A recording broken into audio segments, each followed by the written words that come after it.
Class 12 में जितने भी बच्चे हैं जिनका आज फिजिक्स का एग्जाम था प्री बोर्ड का, उन सभी बच्चों के लिए वीडियो रहेगी। इस वीडियो में हम इस वाले पेपर का जो है सॉल्यूशन देखने जा रहे हैं, तो फटाफट से स्टार्ट करते हैं। सेक्शन ए की बात करें, यहां पर आपको बोला गया है, आपको ना यहाँ पर एक आपके पास पॉइंट चार्ज है जो है आपका plus Q, is place on origin, इसको ओरिजिन पे यहाँ पर रख दिया गया। So in the figure work done in moving another point charge minus q naught from point A to point B along straight path AB। तो बहुत ही simple सा क्वेश्चन है। यहाँ पर आपको बोला गया एक आपके पास माइनस क्यू नॉट चार्ज है जिसको यहाँ पर से उठा के यहाँ पर रख दिया गया, और इस दौरान जो भी आपका वर्क डन हुआ वो आपको यहाँ पर कैलकुलेट करना है। तो स्टार्ट करते हैं। यहाँ पर सबसे पहले मैं आपको ये बताया था, जब कभी भी हम यहाँ पर work done from A to B निकालेंगे तो इसका फॉर्मूला आपके पास क्या होगा, जो भी आपके पास चार्ज है हमारे पास माइनस क्यू नॉट, और यहां पर हो जाएगा आपका potential at B minus potential at A. ठीक है, तो यहां पर से ये हो जाएगा हमारे पास माइनस क्यू नॉट, और बी पर पोटेंशियल क्या होगा, बी पे जो पोटेंशियल होगा इस वाले चार्ज की वजह से,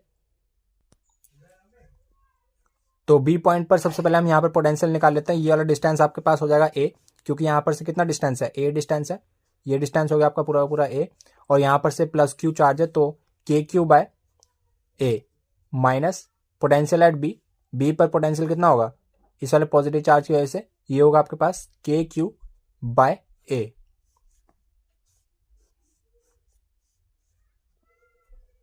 minus Q not into zero, जो कि हो जाएगा आपके पास जीरो।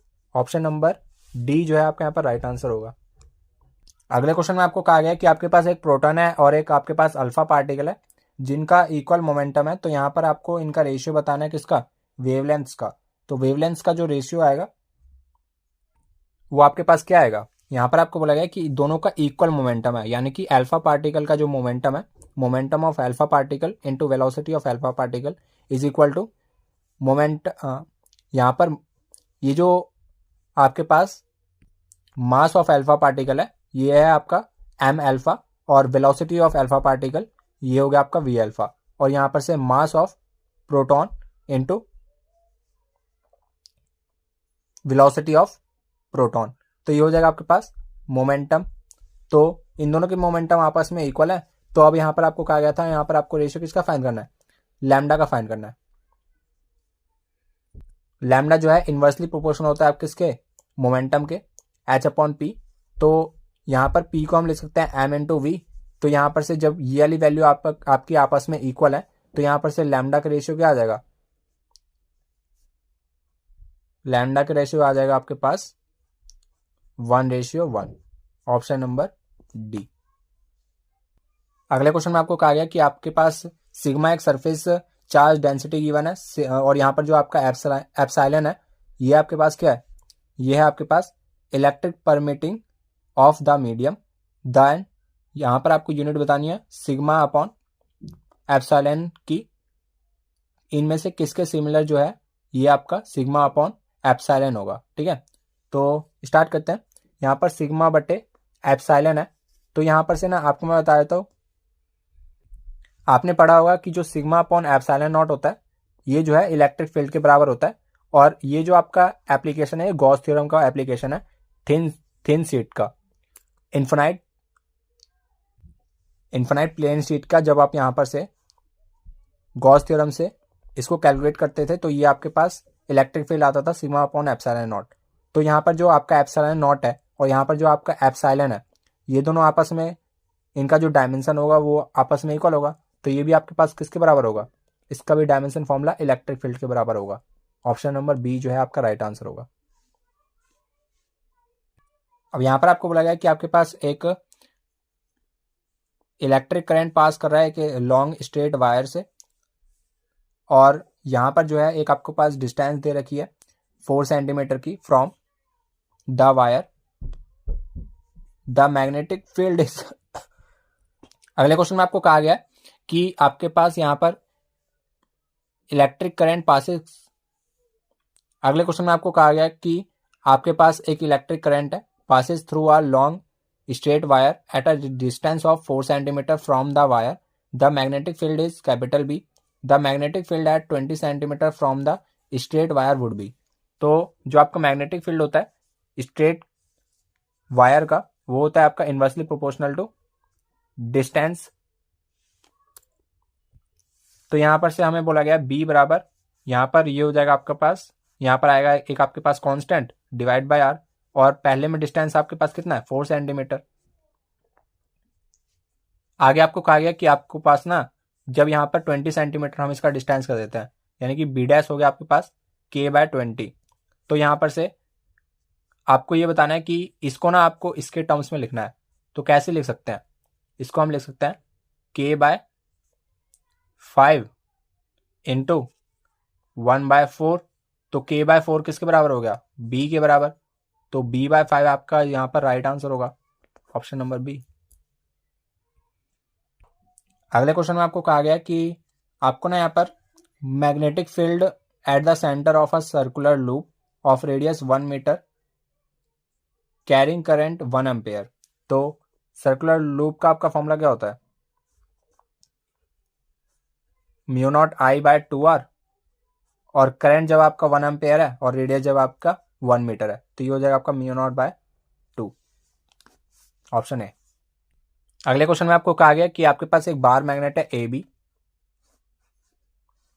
जिसका जो यहाँ पर मैग्नेटिक मोमेंट है वो है आपका कैपिटल एम, और इसको आपको क्या करना है, इसको एक्सिस के परपेंडिकुलर इसको दो पार्ट्स में डिवाइड कर देना है, ठीक है। तो यहाँ पर से मान लिया मैंने यहाँ पर नॉर्थ पोल है और ये आपका साउथ पोल है, और यहाँ पर हो गया आपके पास ए और ये बी, ठीक है। अब यहाँ पर आपको बोला गया कि आपको ना यहाँ पर इसके एक पार्ट को scraped over the other so that end B, यानी कि जो आपका बी एंड है is exactly over the A, यानी कि जो यहाँ पर आपका ए एंड है इसको एग्जैक्टली यहाँ पर बी एंड के नीचे रखना है, यानी कि यहाँ पर ए एंड और बी एंड एक दूसरे के ऊपर नीचे होना चाहिए, ठीक है। तो इस प्रकार से आपको बोला गया। तो जब कभी हम किसी मैग्नेट को काटते हैं तो यहाँ पर से ना वो अपने अंदर ही क्या बना लेता है, डायपोल क्रिएट कर लेता है। तो यहाँ पर से ये नॉर्थ पोल है, यहाँ पर से अगर हमने इसको काट दिया तो यहाँ पर साउथ पोल बन जाएगा, और ये आपका ए साइड है, ठीक है। और यहाँ पर से ये हो जाएगा आपके पास साउथ पोल, और ये हो जाएगा आपके पास नॉर्थ पोल, तो ये हो जाएगा आपके पास बी साइड। अब इसको उठा के ऐसे रख दिया, इसको उठा के इसके ऊपर ऐसे रख दिया, क्योंकि बी के ऊपर एग्जैक्टली ए को रखना है। तो नॉर्थ टू साउथ ये हो गया आपके पास बी, और ऊपर हो गया आपके पास ए साइड को साउथ इधर आ जाएगा, नॉर्थ इधर आ जाएगा, और ये हो जाएगा आपके पास ए। और यहां पर से साउथ टू नॉर्थ आपका जो है यहाँ पर मैग्नेटिक मूवमेंट होगा, और यहाँ पर मैग्नेटिक मूवमेंट कितना हो गया था m/2, और यहाँ पर कितना हो जाएगा, ये हो जाएगा आपके पास 180 डिग्री आपके पास एंगल आ जाएगा। दोनों मैग्नीट्यूड में इक्वल है और 180 डिग्री का एंगल है, तो यहाँ पर से एक दूसरे को कैंसिल कर देंगे और आंसर आ जाएगा 0। अगले क्वेश्चन में आपको कहा गया कि आपके पास एक डायोड है D is connected to an external resistance 100 ohm and a battery of EMF 3.5 volt. If the barrier potential developed across the diode is 0.5 volt, the current in the circuit will be। तो current बताना है। Current आपके पास क्या होता है, ये होता है आपके पास delta V by delta R, और यहाँ पर से जो आपका यहाँ पर वोल्टेज होगा वो यहाँ पर डायोड पे वोल्टेज इतना है और यहाँ पर बैटरी पे वोल्टेज इतना है। तो बैटरी के वोल्टेज में से हम यहाँ पर डायोड के वोल्टेज को लेस कर देते हैं, यानी कि सब्ट्रैक्ट कर देते हैं, और यहाँ पर से ये हो जाएगा आपके पास 100 - 0, ये हो गया आपके पास 3/100। यहाँ पर जो है मिली एम्पेयर में आंसर दिया, तो 10⁻³ से मल्टीप्लाई कर देता हूँ, और ये हो जाएगा आपके पास मिली एम्पेयर में आपका आंसर आ जाएगा 30 मिली एम्पेयर, ऑप्शन बी। अगले क्वेश्चन में आपको कहा गया है 1 mg of matter converted into energy will give. तो यहाँ पर सी ऑप्शन जो है आपका यहाँ पर राइट आंसर हो जाएगा 9 × 10⁻10 जूल। अगले क्वेश्चन में आपको कहा गया कि which of the following can not be explain on the basis of wave nature of light. इनमें से कौन सा wave nature of light show नहीं करता। तो यहाँ पर जो आपका फोटो इलेक्ट्रिक इफेक्ट है ना, ये पार्टिकल नेचर को शो करता है। बाकी इंटरफेरेंस, डिफ्रैक्शन, पोलराइजेशन, ये सारे आपके किस में वेव नेचर में कंसीडर किए जाते हैं, ठीक है। आपने पढ़ा भी होगा वेव ऑप्टिक्स में इन सारी चीज़ों को, इंटरफेरेंस, डिफ्रैक्शन और पोलराइजेशन को, और बाकी जो फोटो इलेक्ट्रिक इफेक्ट है ये आपका पार्टिकल नेचर में कंसीडर किया जाता है। ठीक है, आगे बढ़ते हैं। अब यहाँ पर आपको बोला गया कि आपके पास एक यंग YDSC एक्सपेरिमेंट है, यानी कि यंग्स डबल स्लिट एक्सपेरिमेंट है of light interference is perform in water. अब इस पूरे के पूरे सेटअप को हमने वाटर में जो है हमने यहाँ पर परफॉर्म किया। Which of the following is correct, इनमें से कौन सा आपका करेक्ट है। ठीक है, जो यहाँ पर फ्रिंज विड्थ है ना, fringe width in medium is equal to fringe width in air divide by mu, यानी कि यहाँ पर जो आपकी फ्रिंज विड्थ है वो म्यू टाइम्स क्या हो जाती है, डिग्रीज हो जाती है। तो ऑप्शन नंबर बी जो है आपका यहाँ पर राइट आंसर होगा, फ्रिंज विड्थ विल डिक्रीज। अगले क्वेश्चन में आपको कहा गया है कि आपके पास रिफ्रैक्टिव इंडेक्स है air with respect to glass, यानी कि यहाँ पर जो है रिफ्रैक्टिव इंडेक्स है air with respect to glass is 2/3, और यहाँ पर आपके पास diamond with respect to air, यानी कि refractive index of diamond with respect to air is 2.4। The refractive index of diamond with respect to glass, यानी कि refractive index of diamond with respect to glass, ये आपको यहाँ पर find करना है। ठीक है, बहुत ही सिंपल सा क्वेश्चन था। हम यहाँ पर NGA की वैल्यू निकाल लेते हैं, ये हो जाएगा आपके पास 3/2, और यहाँ पर से अब हम इन दोनों को डिवाइड कर देते हैं। डिवाइड करने से आपका जो है आंसर मिल जाएगा NGA divide by NDA is equal to 3/2 into में 2.4। ठीक है, कैलकुलेट कर लेते हैं 3/2, और ये हो जाएगा आपके पास कितना 0.8, 0 ऊपर गया तो 10/16 हो जाएगा, यानी कि 5/8। ऑप्शन नंबर ए जो है आपका यहाँ पर राइट आंसर हो जाएगा, ये हो जाएगा आपके पास अप्रोक्सीमेटली 0.62। यहाँ पर अब हम सेक्शन बी की स्टार्टिंग करते हैं। यहाँ पर आपको 17 क्वेश्चन बोला गया, derive the expression for electric field due to an electric dipole on its axial point, यानी कि यहाँ पर आपको एक्सियल पॉइंट पे क्या फाइंड करना है, इलेक्ट्रिक फील्ड फाइंड करनी है। तो इलेक्ट्रिक फील्ड आपको फाइंड करनी है, तो यहाँ पर एक्सियल पॉइंट पर जो आपकी इलेक्ट्रिक फील्ड होती है due to electric dipole that is equal to 2 kp बट्टे में r3। ठीक है, तो बहुत ही ज़्यादा सिंपल सा डेरिवेशन है एनसीईआरटी में, जिसका आप यहाँ पर सॉल्यूशन लिख देंगे तो आपको नंबर मिल जाएंगे। ठीक है, अब यहाँ पर आपको अगले क्वेश्चन बोला गया, draw the circuit diagram of the characteristics carriers in forward बाइस and reverse bias of PN junction diode. तो यहाँ पर ना आपको फॉरवर्ड बायस में क्या पता होना चाहिए कि जो आपका पॉजिटिव टाइप है वो किससे कनेक्ट होना चाहिए, पॉजिटिव टर्मिनल ऑफ बैटरी, और यहाँ पर जो आपका रिवर्स बाइस है उसमें पॉजिटिव टर्मिनल किससे कनेक्ट होना चाहिए, नेगेटिव टर्मिनल ऑफ बैटरी। तो इस प्रकार से आप डायग्राम बना सकते थे। डायग्राम एक का बनाया था फॉरवर्ड बाइस का,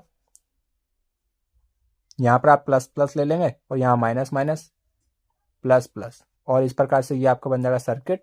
ये आपके पास पी टाइप एन टाइप, और ये हो जाएगा आपके पास कितना ऐसे, और ये पॉजिटिव ये नेगेटिव, ये पॉजिटिव से कनेक्ट है ये नेगेटिव से कनेक्ट है। तो ये आपके पास फॉरवर्ड बाइस में, और रिवर्स बाइस का ठीक इसका उल्टा, रिवर्स बाइस में हो जाएगा आपके पास ये पॉजिटिव टर्मिनल और ये नेगेटिव टर्मिनल, ये कनेक्ट होगा पॉजिटिव से और ये पॉजिटिव वाला कनेक्ट होगा नेगेटिव से, नेगेटिव वाला कनेक्ट होगा पॉजिटिव से। इस प्रकार से जो है आपको यहाँ पर इसके डायग्राम बनाने थे। अगले क्वेश्चन में आपको बोला गया कि आपको ये शो करना है कि जो आपका न्यूक्लियर डेंसिटी है is independent of mass number. बहुत ही सिंपल सा डेरिवेशन है न्यूक्लियाई का, जो कि आपको आता ही होगा, क्योंकि जो आपका यहाँ पर न्यूक्लियर डेंसिटी है वो इंडिपेंडेंट होता है मास नंबर के। अगर आप यहाँ पर मास नंबर को कितने भी टाइम्स कर देते हो, पर यहाँ पर जो आपका न्यूक्लियर डेंसिटी है वो अनचेंज्ड रहता है, क्योंकि वो इंडिपेंडेंट होता है किसके, मास नंबर के। अगला क्वेश्चन जो है आपका दोबारा से डेरिवेशन से आ गया, जो आपका हाइगेंस वेव थ्योरी थी लाइट की। तो यहाँ पर ना आपको उसके बिहाफ पर आपको जो है यहाँ पर लॉ ऑफ रिफ्लेक्शन प्रूफ करना है, I is equal to R of light. ठीक है, तो ये भी आपका सिंपल सा एनसीईआरटी का डेरिवेशन है, जो आप एनसीईआरटी बुक से देख सकते हैं। और यहाँ पर अगले क्वेश्चन में आपको बोला गया था कि आपके पास ना इस प्रकार से 3 कंडक्टर दिए हैं, यहाँ पर जो है आपके पास infinite long straight parallel current carrying conductors हैं, कंडक्टर 1, कंडक्टर 2, कंडक्टर 3, और यहाँ पर जो है इन दोनों के बीच का सेपरेशन है D 2D, और यहाँ पर करंट पास हो रहा है I 3I और 4I। ठीक है, अब यहाँ पर से अब हम क्या करेंगे, यहाँ पर जो आपका फॉर्मूला है वो मैं आपको क्लियर कर देता हूँ। जो आपका यहाँ पर मैग्नेटिक फील्ड होता है वो होता है आपके पास, सॉरी मैंने मैग्नेटिक फील्ड बोल दिया। यहाँ पर जो है आपको फोर्स पर यूनिट लेंथ निकालना था, किस पर, कंडक्टर 2 पर। तो फोर्स पर यूनिट लेंथ का जो आपका फॉर्मूला होता है वो होता है आपके पास μ0/4 2 टाइम्स ऑफ I1 I2 बट्टे में R होता है यहाँ पर इन दोनों का सेपरेशन। करंट 1 फर्स्ट कंडक्टर में जितना भी करंट फ्लो हो रहा है, I2 यानी कि कंडक्टर 2 में कितना आपका करंट फ्लो हो रहा है, और यहाँ पर डायरेक्शन डिपेंड करती है क्योंकि ये जो है आपकी वेक्टर क्वांटिटी होती है। ठीक है, ठीक है, तो आप इसको भी आसानी से कर ही सकते थे। आगे बढ़ते हैं, और यहाँ पर जो है आप डायरेक्शन जरूर से देख लेना। यहाँ पर जो है इनवर्ड डायरेक्शन आएगी। यहाँ पर अगर मैं डायरेक्शन की बात करूँ तो यहाँ पर कैसी आएगी, यहाँ पर इस वाले करंट की वजह से कैसी आएगी, यहाँ पर आएगा आपके पास इनवर्ड इनटू द पेज। तो यहाँ पर से इनवर्ड के लिए हम ये वाला सिंबल शो करेंगे इस वाले कंडक्टर की वजह से, और इस वाले कंडक्टर की वजह से कैसे आएगा, आउटवर्ड। तो यहाँ पर से जो भी बड़ी वैल्यू आएगी उसको पिछली वाली वैल्यू में से माइनस कर देंगे, तो आपका net force per unit length मिल जाएगा किस पर, कंडक्टर 2 पर। सेक्शन सी में आपको यहाँ पर लेंज लॉ की डेफिनेशन लिखनी है, और यहाँ पर जो है आपको बोला गया एक आपके पास रेक्टेंगुलर और एक सर्कुलर लूप है जो एक मैग्नेटिक फील्ड में है, और यहाँ पर आपको बोला गया कि दोनों को v वेलोसिटी से बाहर निकाला जाता है। और यहाँ पर आपको बताना है कि in which loop do you expect the induced EMF to be constant during passage out of the field. जब इन दोनों को हम बाहर निकालेंगे तो इंड्यूस्ड ईएमएफ किस में कांस्टेंट होगा, तो यहाँ पर जो आपका रेक्टेंगुलर लूप है ना, इसमें आपका कांस्टेंट ईएमएफ जनरेट होगा, क्योंकि यहाँ पर जो है इसकी सिमेट्री के वजह से। यहाँ पर अगर आप सर्कुलर कॉइल को निकालते हैं तो फिर यहाँ पर आपको दिख रहा होगा इसमें सिमेट्री नहीं है, पर इसमें सिमेट्री है हर चारों तरफ से, इस वजह से यहाँ पर जो है आपका कांस्टेंट ईएमएफ इंड्यूस्ड होगा। ठीक है, अगले क्वेश्चन में आपको कहा गया कि आपके पास इलेक्ट्रोमैग्नेटिक वेव्स बतानी है कि इसकी डेफिनेशन क्या होती है, और यहाँ पर आपको बोला गया कि यहाँ पर ना आपको एनर्जी लेवल डायग्राम्स बताने हैं किसके, इंट्रिंसिक सेमीकंडक्टर के, at T = 0 kelvin and T is greater than 0 kelvin. यानी कि यह जब आपका 0 केल्विन टेम्परेचर होगा तो जो आपके यहाँ पर सेमीकंडक्टर है ना वो एक इंसुलेटर की तरह बिहेव करने लग जाते हैं, इंसुलेटर। और इंसुलेटर का आप जानते हैं कि उसमें जो आपका एनर्जी लेवल है वो कितना ज़्यादा होता है। ठीक है, और यहाँ पर जो आपका जब हम टेम्परेचर को 0 केल्विन से बढ़ाएंगे तो जैसे हम टेम्परेचर को बढ़ाते हैं तो ये जो आपका सेमीकंडक्टर है वो कंडक्टर की तरह बिहेव करता है। तो एनर्जी गैप कैसा होता है, एनर्जी गैप बहुत ही ज़्यादा कम होने लग जाता है। ठीक है, अप्रॉक्स 0 इलेक्ट्रॉन वोल्ट हो जाता है कंडक्टर की केस में।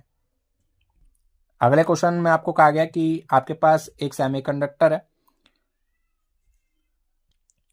has equal electron and hole concentration of 6 × 10⁸ per meter cube.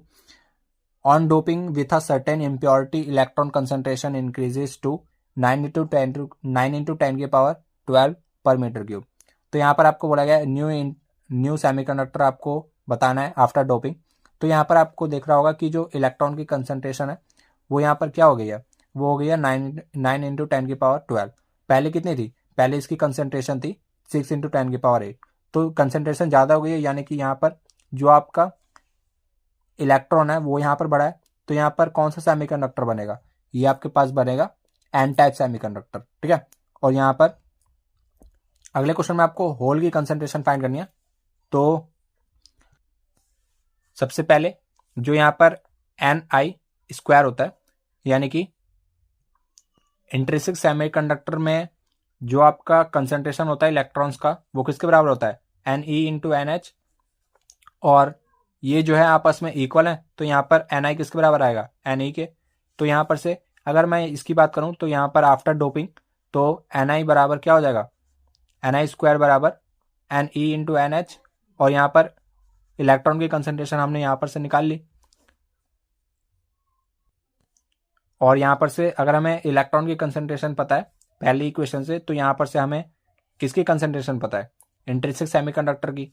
तो यहाँ पर से इसकी इंट्रिंसिक सेमीकंडक्टर की कंसंट्रेशन हमें पता है किसके बराबर है, एन के। तो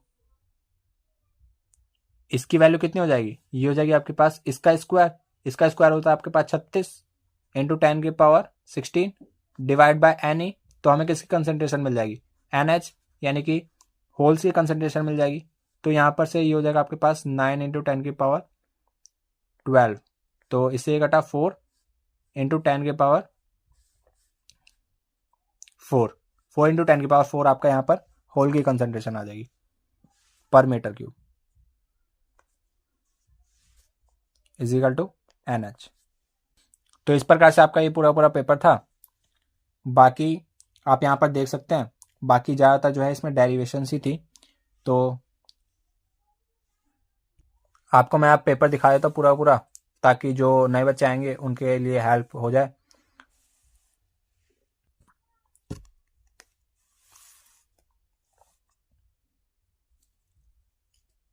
और यहाँ पर ये तो आपका बहुत ही सिंपल सा क्वेश्चन आया था। यहाँ पर आपको पी की वैल्यू बतानी थी। तो पी की वैल्यू होती है आपकी 311 वोल्ट। जब कभी भी आपका जो AC वोल्ट मीटर है वो कितना शो करता है, 220। और ये जो भी आपका जो AC वोल्ट मीटर है वो जो भी वैल्यू रीडिंग देता है वो आपकी कौन सी होती है, RMS वैल्यू होती है। और अगर हम पीक वैल्यू चाहते हैं तो पीक वैल्यू क्या हो जाएगी, √2 times of V0, √2 times of VRMS, जो कि होगा आपका V0। और यहाँ पर इसकी वैल्यू निकाल लेते हैं तो ये आती है आपके पास 311 वोल्ट।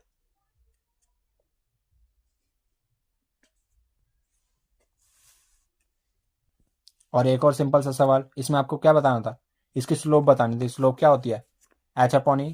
तो ये सारी तो आपके नोट्स के ही क्वेश्चन है, ज़्यादा मुश्किल है नहीं।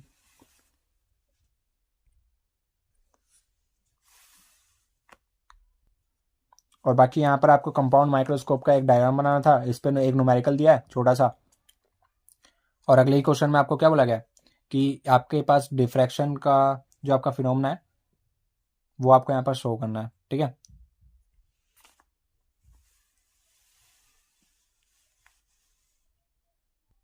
और ये तो आपका NCERT का एग्जाम्पल ही है, या एक्सरसाइज में क्वेश्चन है आपका ये एग्जैक्टली। और ये आपके पास ड्रिफ्ट वेलोसिटी का आपको यहाँ पर डेरिवेशन करना था और रिलेशन फाइंड करना था ड्रिफ्ट वेलोसिटी और करंट डेंसिटी का। तो बहुत ही सिंपल सा डेरिवेशन था। उम्मीद है सही बच्चों ने कर भी दिया होगा। और यहाँ पर ये आपका करंट कैलकुलेट करना था इस पूरे के पूरे सर्किट में, ठीक है। तो इस वीडियो में इतना ही, अगली वीडियो में मिलते हैं किसी और, तब तक के लिए जय हिंद, जय भारत।